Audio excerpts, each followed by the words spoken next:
Hi friends, ఈరోజు అమ్మమ్మల కాలం నాటి బెల్లం సున్నుండలు ఎలా చేయాలో చూద్దామా.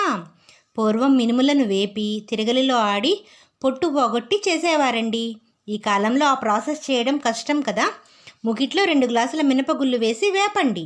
మీకు ఇంకా పాతకాలం టేస్ట్ రావాలంటే ఒక అరగ్లాసు పొట్టు మినపప్పు వేసుకోండి. చిన్న మంట మీద వేపి చల్లార్చండి.